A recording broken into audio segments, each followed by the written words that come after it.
नमस्कार, उत्तराखंड समाचार में आपका स्वागत है। मैं हूं योगेश धस्माना। सबसे पहले मुख्य समाचार। प्रधानमंत्री नरेंद्र मोदी ने एक पेड़ मां के नाम अभियान में लोगों से बढ़ चढ़कर हिस्सा लेने का किया आह्वान। आकाशवाणी से मन की बात कार्यक्रम में देशवासियों से साझा किए विचार।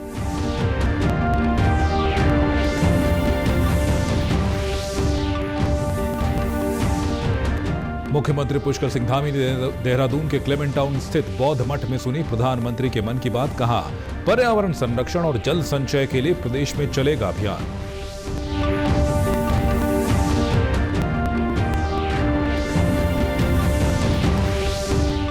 कोटद्वार दुगड्डा मार्ग पर भूस्खलन के मलबे में दबे व्यक्ति का शव एसडीआरएफ ने ढूंढ निकाला। केदारनाथ क्षेत्र में चोराबाड़ी ग्लेशियर से आज सुबह हुआ हिमस्खलन।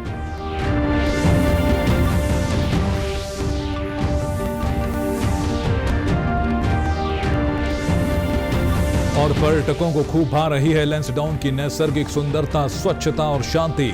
महीने के आखिरी रविवार को काफी संख्या में सैलानी पहुंचे आनंद उठाने। और अब समाचार विस्तार से। प्रधानमंत्री नरेंद्र मोदी ने आज आकाशवाणी से मन की बात कार्यक्रम में देश विदेश के लोगों के साथ अपने विचार साझा किए। यह मासिक रेडियो कार्यक्रम की 111वीं कड़ी थी। श्री मोदी के लगातार तीसरी बार प्रधानमंत्री पद संभालने के बाद मन की बात की यह पहली कड़ी थी। प्रधानमंत्री ने हाल ही में हुए लोकसभा चुनाव का उल्लेख करते हुए कहा कि 2024 का चुनाव दुनिया का सबसे बड़ा चुनाव था। उन्होंने देशवासियों का आभार व्यक्त करते हुए कहा कि उन्होंने संविधान और देश की लोकतांत्रिक व्यवस्थाओं पर अपना अटूट विश्वास जताया है। वहीं प्रधानमंत्री ने देशवासियों से एक पेड़ मां के नाम अभियान में बढ़ चढ़कर हिस्सा लेने का आह्वान करते हुए कहा कि अपनी मां के साथ मिलकर या उनके नाम पर एक पेड़ अवश्य लगाएं। मैं सोच रहा था, हम मां को कुछ दे तो सकते नहीं, लेकिन और कुछ कर सकते हैं क्या? इसी सोच में से इस वर्ष विश्व पर्यावरण दिवस पर एक विशेष अभियान शुरू किया गया है। इस अभियान का नाम है एक पेड़ मां के नाम। मैंने भी एक पेड़ अपनी मां के नाम लगाया है। मैंने सभी देशवासियों से, दुनिया के सभी देशों के लोगों से ये अपील की है कि अपनी मां के साथ मिलकर या उनके नाम पर एक पेड़ जरूर लगाएं। वहीं मुख्यमंत्री पुष्कर सिंह धामी ने आज क्लेमेंट टाउन स्थित बौद्ध मठ में आकाशवाणी से प्रसारित प्रधानमंत्री नरेंद्र मोदी के मन की बात का 111वां संस्करण सुना। मुख्यमंत्री ने कहा कि प्रधानमंत्री नरेंद्र मोदी ने मन की बात के सभी संस्करणों में हमेशा समाज को जागरूक करने की बात की है, पर्यावरण को बचाने की बात की है। आज उन्होंने एक पेड़ मां के नाम लगाने का जो आह्वान किया है, निश्चित रूप से हमें उससे बहुत प्रोत्साहन और प्रेरणा मिलेगी। मुख्यमंत्री ने सभी प्रदेशवासियों का आह्वान किया, इस मानसून सीजन में अधिक से अधिक पौधारोपण कर पर्यावरण के संरक्षण और संवर्धन में अपना योगदान अवश्य दें। साथ ही जल संचय की दिशा में भी योगदान देने के लिए उन्होंने प्रदेश की जनता का आह्वान किया है। एक पेड़ जो लगाने का आह्वान किया है, निश्चित रूप से हमारे लिए इससे बहुत हमको प्रोत्साहन मिलेगा, प्रेरणा मिलेगी। और उत्तराखंड के अंदर जो हमारा पर्व आता है हरेला पर्व, उस हरेला पर्व पर हम पहले से भी योजना बना रहे हैं। और आदरणीय प्रधानमंत्री जी के आज के उद्बोधन के बाद हम लोग और नियोजित होकर, एक व्यवस्थित होकर पूरे प्रदेश के अंदर जल संचय, जल संरक्षण, प्रकृति के संरक्षण पर अधिकाधिक वृक्षारोपण करेंगे, पौधारोपण करेंगे। इसके लिए अभियान चलाएंगे, इसके लिए समाज को जोड़ने का काम करेंगे, स्कूल के छात्र छात्राओं को जोड़ने का काम करेंगे। रुक करते हैं अगली खबर का। कोटद्वार दुगड्डा मार्ग पर शनिवार को बारिश के कारण हुए भूस्खलन के मलबे में दबे एक व्यक्ति का शव आज एसडीआरएफ ने निकालकर पुलिस को सौंप दिया। शनिवार को एक सवारी वाहन कोटद्वार से पौड़ी जा रहा था। इसमें 8 से 9 लोग सवार थे। दुगड्डा मार्ग पर पहाड़ी से हुए भूस्खलन के मलबे की चपेट में आने से उक्त वाहन नीचे खाई में गिर गया। काफी यात्रा में मलबा वाहन के ऊपर गिर गया। वाहन सवार व्यक्ति समय रहते हुए वहां से निकल गए, जबकि कुछ लोगों को चोटें आईं, जिन्हें एसडीआरएफ और पुलिस ने अस्पताल में भर्ती कराया। लेकिन एक व्यक्ति वाहन में ही रह गया। अंधेरा होने और पहाड़ी से पत्थर गिरने के कारण कल शाम सर्च ऑपरेशन रोक दिया गया था। आज सुबह से एसडीआरएफ ने पुनः मलबा साफ कर वाहन और उसमें फंसे व्यक्ति को निकालने के लिए अभियान शुरू किया। दोपहर तक मुरादाबाद निवासी व्यक्ति का शव मलबे से निकाल लिया गया।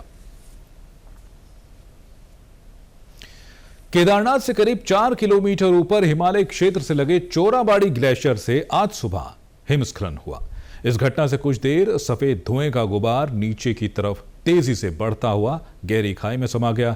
इस दौरान मंदिर परिसर और आसपास मौजूद तीर्थयात्रियों में कौतूहल बना रहा। उन्होंने इस प्राकृतिक घटना को अपने मोबाइल और कैमरे में कैद कर लिया। बीते 8 जून को भी चोराबाड़ी ग्लेशियर से हिमस्खलन हुआ था। जिला आपदा प्रबंधन अधिकारी नंदन सिंह रजवार ने बताया है कि हिमस्खलन से कहीं कोई नुकसान नहीं हुआ है। पिछले 3-4 दिनों से बारिश के कारण उत्तराखंड के पहाड़ी क्षेत्रों में मौसम बड़ा सुहावना हो गया है। इस सुहावने मौसम का आनंद लेने के लिए काफी संख्या में सैलानी पौड़ी स्थित पर्यटन नगरी लैंसडाउन पहुंच रहे हैं। माह के अंतिम रविवार को आज लैंसडाउन में बड़ी संख्या में पर्यटक पहुंचे हैं। अधिकतर सैलानियों का कहना है कि लैंसडाउन में काफी शांति और साफ सफाई है। वे यहाँ की सुंदरता और लोक जीवन से भी प्रभावित नजर आए।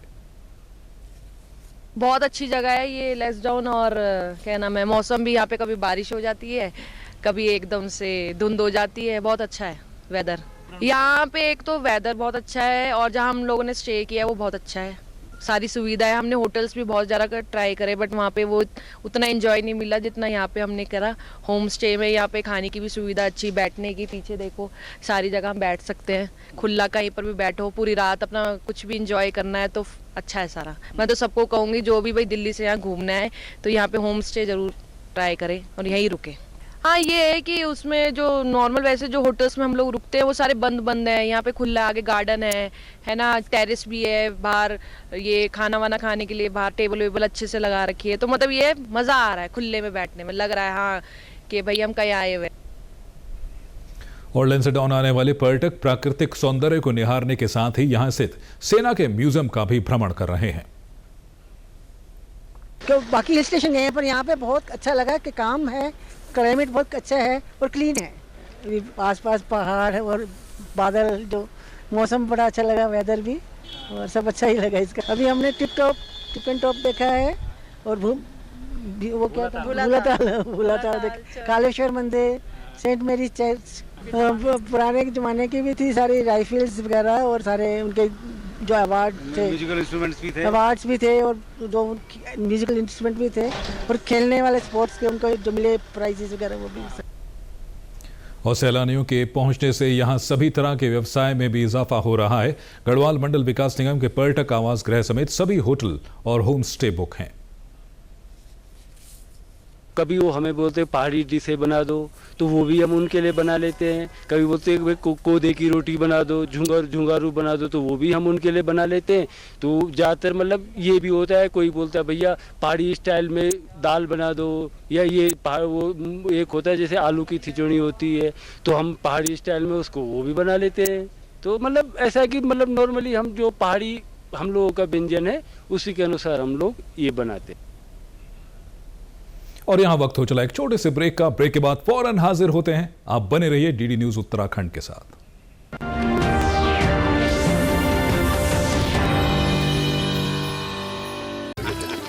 मिठाई तो हमारे जमाने में होती थी। हाँ तो जाइए ना अपने जमाने में। रोमांस तो हमारे जमाने में होता था। पेमेंट भी उसी जमाने का है। अरे भैया डिजिटल पेमेंट करना सीखिए नए जमाने में। इजी, सेफ एंड फास्ट है। हमने तो इनको डिजिटल पेमेंट करना सिखा दिया।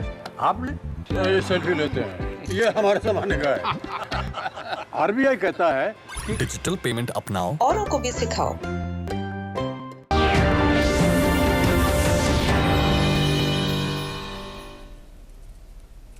ब्रेक के बाद आपका एक बार फिर से स्वागत है। आप देख रहे हैं डीडी न्यूज उत्तराखंड। अल्मोड़ा जिले के हवालबाग विकास खंड के अंतर्गत स्यालीधार में बनाए गए मानसखंड विज्ञान केंद्र में आज बौद्धिक संपदा अधिकार विषय पर कार्यशाला आयोजित की गई। कार्यशाला में सोबन सिंह जीना राजकीय मेडिकल कॉलेज अल्मोड़ा के छात्रों, शोधार्थियों, किसानों और वैज्ञानिकों ने हिस्सा लिया। कार्यशाला में मानसखंड विज्ञान केंद्र के वैज्ञानिकों ने बौद्धिक संपदा अधिकार के बारे में प्रतिभागियों को विस्तार से जानकारी दी। उत्तराखंड राज्य विज्ञान एवं साइंस एवं टेक्नोलॉजी जो डिपार्टमेंट कॉस्ट हमारा है, विज्ञान प्रौद्योगिकी परिषद है, और उसके द्वारा मानसखंड विज्ञान केंद्र में एक IPR सेल का खोला गया है, जो IPR सेल जो है यहाँ के लोगों को जिनको पेटेंट लेने में दिक्कत होती है और जो लोग कॉपीराइट लेना चाहते हैं उन लोगों को सहायता प्रदान करेगा, असिस्टेंस प्रदान करेगा। इसके अलावा जो आम जनमानस है उन लोगों में हम लोगों का यह विचार है कि हम लोगों में कॉपीराइट को लेकर, पेटेंट्स को लेकर बहुत भ्रांतियाँ भी हैं और बहुत सी हम लोगों को जानकारियाँ नहीं हैं। तो वो जानकारियों को बढ़ाने के लिए हम लोग रेगुलर बेस पर ऐसे वर्कशॉप्स कराते रहेंगे यहाँ पर अभी। आज यहाँ अल्मोड़ा डिस्ट्रिक्ट में जो मानसखंड साइंटिफिक सेंटर है वहाँ पे एक वर्कशॉप ऑर्गेनाइज की, जिसमें कि यहाँ पे बहुत लोगों ने पार्टिसिपेट किया। जैसे कि यहाँ पे यंग स्टूडेंट हैं, मेडिकल कॉलेज के स्टूडेंट दिखाई दे रहे हैं, मेडिकल कॉलेज के स्टूडेंट हैं, किसान लोग हैं और इन सबका ये वर्कशॉप से जो है एक अगर स्टूडेंट की दृष्टि से देखें तो उनको जो है एक रिसर्च, किस तरह से रिसर्च की जाती है, कैसे जो है अपने किसी चीज़ को पेटेंट कर सकते हैं, या सपोज अगर कोई यंग साइंटिस्ट है वो अपनी बुक को अगर पब्लिश कर रहा है या ये कर रहा है, कैसे कॉपीराइट ये सब चीज़ें करते हैं। इन सब चीज़ों के बारे में जो है डिटेल में जो है यहाँ पे व्याख्यान हुआ है। और अब बात करेंगे एक अभिनव पहल की। देहरादून और हरिद्वार के करीब 188 मंदिरों में चढ़ाए जा रहे फूलों का उपयोग ऑर्गेनिक धूप बत्ती और अगरबत्ती बनाने के लिए किया जा रहा है। मंदिरों में श्रद्धापूर्वक चढ़ाए जाने वाले फूल सूखने के बाद अगले दिन इधर उधर डाल दिए जाते थे। इसे देखते हुए देहरादून निवासी युवा विकास उनियाल ने इनका उपयोग धूप और अगरबत्ती के लिए करने की ठानी।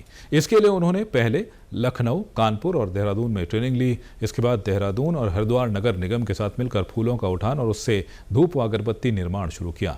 आज 15 लोगों की टीम उनके साथ इस उद्यम से जुड़ी है। उन्होंने बताया कि देहरादून और हरिद्वार के मंदिरों से एक दिन में नगर निगम की गाड़ी 400 से 500 किलो फूल उपलब्ध करा रही है। इससे 7 से 9 हज़ार स्टिक धूप बन जाती हैं। इस धूप को देवभूमि टेम्पल फ्लावर रीप्रोसेसिंग प्रोजेक्ट के तहत लॉन्च किया गया है। देश प्रदेश के साथ ही विदेशों में भी इसे भेजा जा रहा है। जो भी मंदिर होता है, जो वहाँ पर फूल चढ़ाया जाता है, अगले दिन उन फूलों को हम लोग नगर निगम की सहायता से कलेक्ट करते हैं।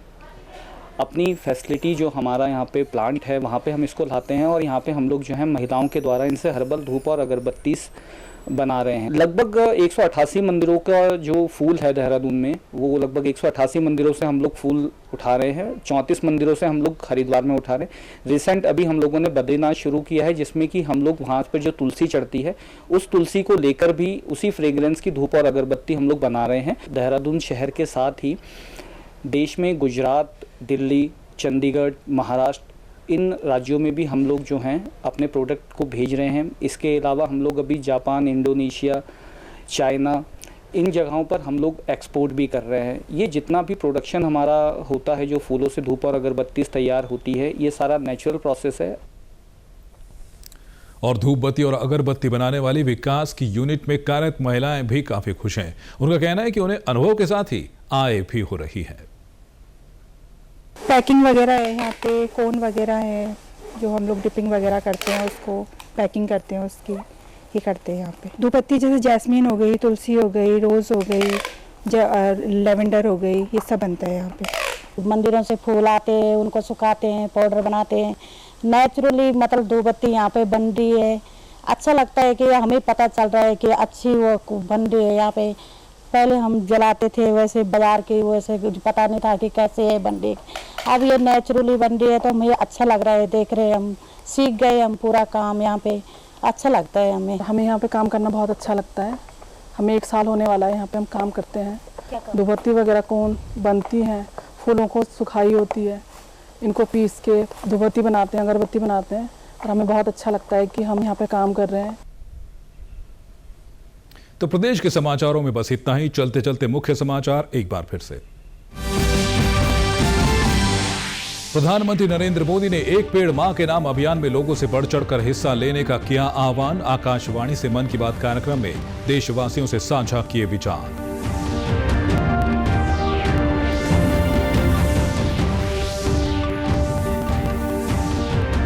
मुख्यमंत्री पुष्कर सिंह धामी ने देहरादून के क्लेमेंट टाउन स्थित बौद्ध मठ में सुनी प्रधानमंत्री के मन की बात। कहा, पर्यावरण संरक्षण और जल संचय के लिए प्रदेश में चलेगा अभियान।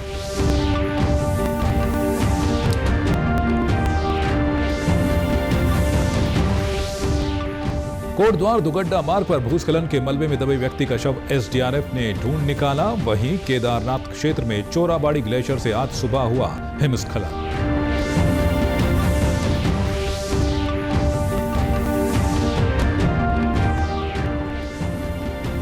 और पर्यटकों को खूब भा रही है लैंसडाउन की नैसर्गिक सुंदरता, स्वच्छता और शांति। महीने के आखिरी रविवार को काफी संख्या में सैलानी पहुंचे आनंद उठाने। तो इस बुलेटिन में अभी के लिए बस इतना ही। प्रदेश से जुड़ी अपडेट्स के लिए आप हमसे सोशल मीडिया के माध्यम से भी जुड़ सकते हैं। हमारा एक्स हैंडल है DD News_देहरादून। हमारा फेसबुक पेज है DD News उत्तराखंड। हमारे YouTube channel DD News Uttarakhand को आप सब्सक्राइब करें और हमारे Instagram page DD News Uttarakhand को भी फॉलो करें। तो फिलहाल दीजिए इजाजत, नमस्कार।